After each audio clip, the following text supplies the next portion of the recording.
All right. Sci-fi Express Lane, Jeff Carroll, writer, comic book dude, and filmmaker. Had some real good conversations yesterday. Actually, had a conference call that went on over an hour and a half, and it was really good. And kind of a lot of things are going on in the world of independent creators. Okay. So this one is entitled why are we still independent, right? Just straight out question, why are we still independent? And when I say independent publishers, independent filmmakers, probably independent musicians, right? I think they're all connected. And why do we publish our own books and create our own comic books and make our own films, make our own music, upload it to YouTube and other platforms, streaming platforms to get our music out there? Well, I think the biggest thing about fueling the independent movement or the strengthening of the independent movement is technology. Without technology, we wouldn't have been able to do what we do. I mean, people have always had concerns about publishers and record companies and film production companies, film companies, especially with the amount of percentage that they take. But you have to understand, part of why they take it is because of, a legacy of how much it costs to get something out. Records were in three parts. You had the production, the production of the record. You had the manufacturing of the record, and then you had the distribution of the record, right? And we just say that as a benchmark, right? We say the production of the product, manufacturing of the product, and the distribution of the product. With film, it was shooting the film, reproducing the film, and then getting it out to the market, theaters or whatever, distributing it. Same thing with books. It was writing the book. It takes time. You can't work. You know what I'm saying? If people didn't get advances to write books would take a long time to come out. So you had to get the time to write it. Then you had to have the money to produce it. Books, physical books still cost a lot of money to print. So if you want to sell 50,000 books, you've got to have, $2, $3 a book, right? So $150,000. And then you had to get them out. Distribution to the stores or wherever. Comic books, same thing, So we have to understand a lot of those things have been made easier now. With music, manufacturing is a wrap. Music is all digital now, so manufacturing is gone. Distribution, well, how do you get it out to people? Those are streaming platforms as well, and those platforms are taking people without distributors sometimes, right? Because there's still record companies, there's still publishers, and there's still film distribution companies, right? But film, same thing. Films are all digital. If you're shooting on film, it's for nostalgic purposes, because film stock costs a lot of money. So people don't even take pictures on film anymore, right? People take pictures digitally with your camera phone, and it takes probably better pictures. But for photographers, they can sometimes tell film because they can play around with it in development, and they can do things to it that Photoshop can barely, can duplicate, but it's not the same. And you really got to know what you're doing. Anyway, film is all digital, right? So how do you get film out? Well, since COVID, theaters almost went out of business. If it wasn't for the theatrical experience, which is not why theaters were popular. Theaters were popular because you had to go to the theater to see the movie. Otherwise, until bootlegging came out, you wasn't going to see that movie until they wanted you to see it. So you didn't just go to theaters because you liked the theatrical experience. You went to theaters because you wanted to see the movie. And if you didn't see the movie when it was out, you missed out, because some movies you wasn't going to see. Like when movies started streaming, people were seeing movies they hadn't seen since the 70s because television wasn't putting them out. And nobody, Turner Classic Movies, come on now. That they didn't put everything, they don't put everything on their network. They can, it's too much. So streaming platforms picked up with a streaming platform. Now, I still don't know, but I'm willing to say you can get a movie on Tubi without a distributor. But I don't know. Comic books, we go straight to the market. Yeah, there's still comic book companies, but the game has changed. So now, why are we still independent? Why do we still have these companies? We know the history. We know what they do. They funded, they distributed, they manufactured, all of that. But why do we still have them? Why are people still independent? Well, being independent is a lot to take on. So when you look at even with no cost manufacturing, even with no cost distribution, these companies offered A&R department, some form of development, some form of collective guidance. When you run a record company or you run a film company, you know all the different artists and experiences. You have the connections with the media outlets, because you still need media, right?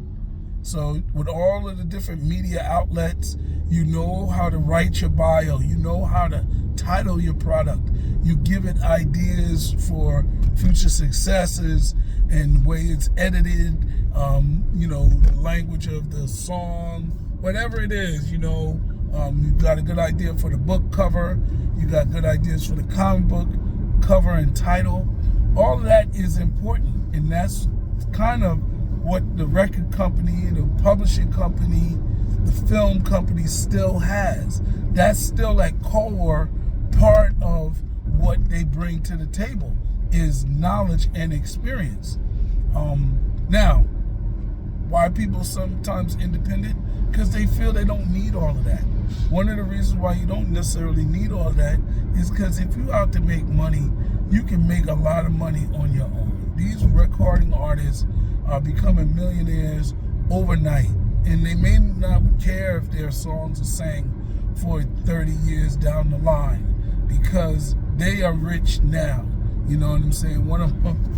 So that is a big thing. You know what I'm saying? Making the money. I say that because Puffy just gave back all of the rights to all of his artists. And why did he give them back?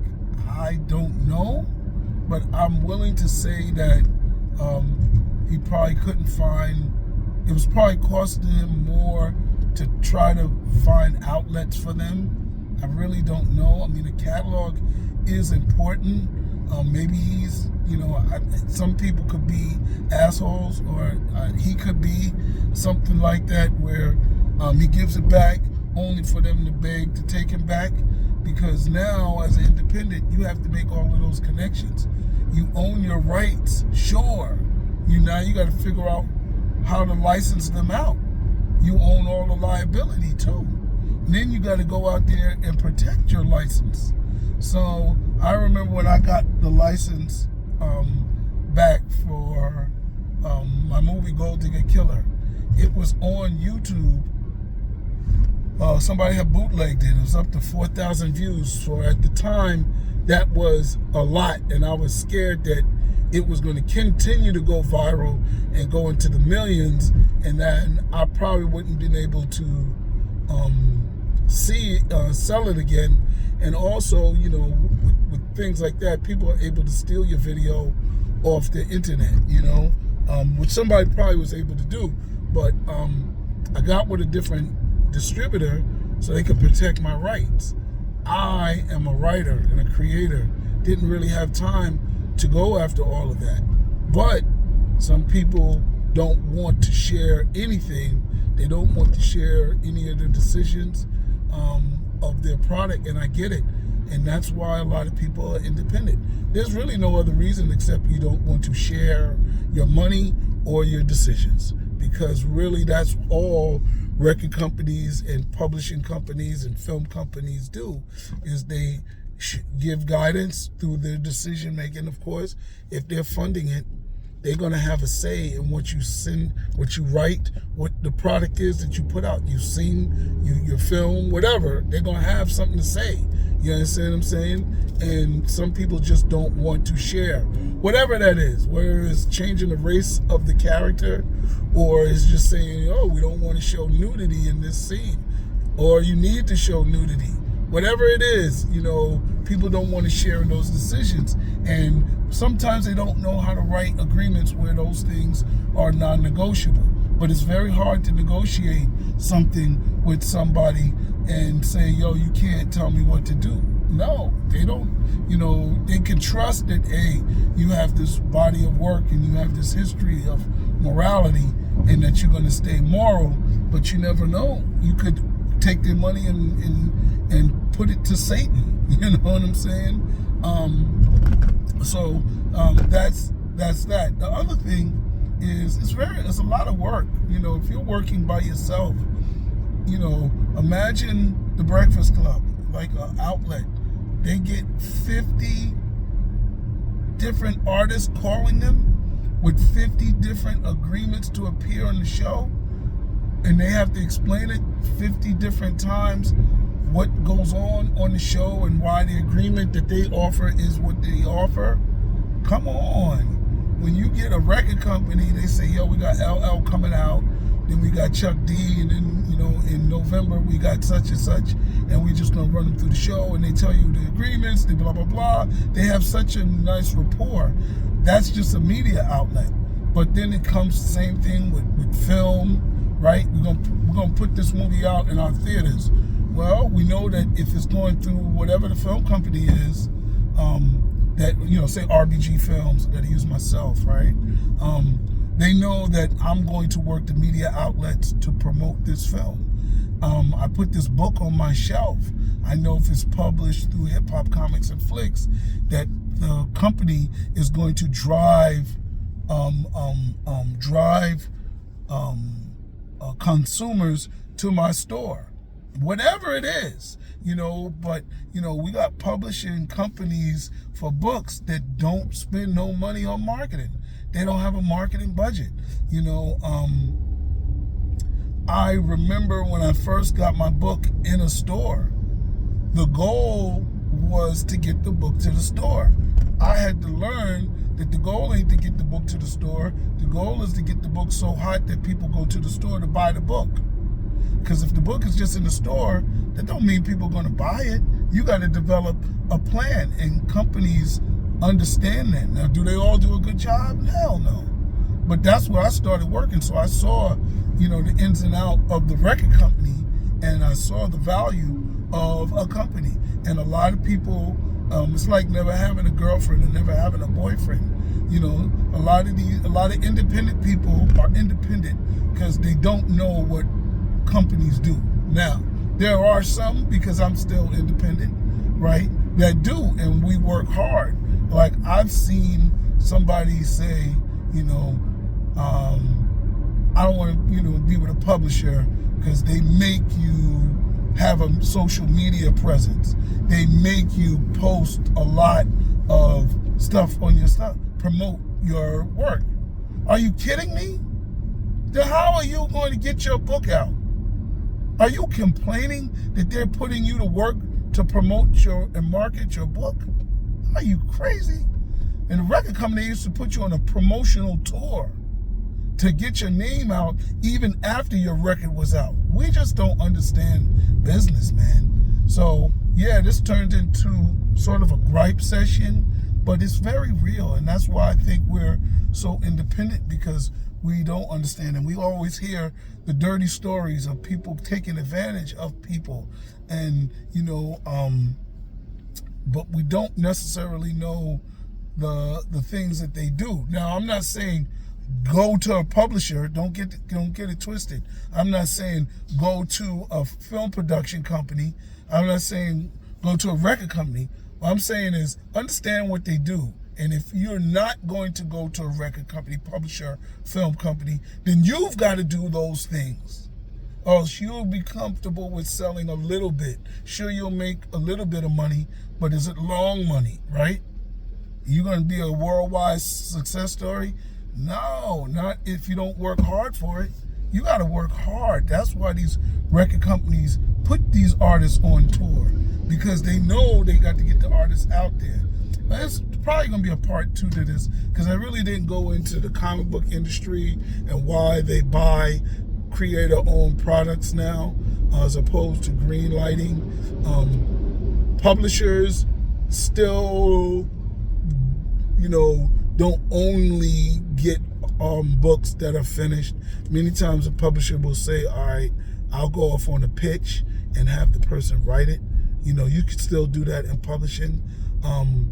And you can do that in comic books, but some comic books, some of these smaller national, international companies are taking a lot of creator-owned product. So I want to explain a little bit of that, but this is long. Anyway, why are we still independent? Like, comment, subscribe, and share. Peace.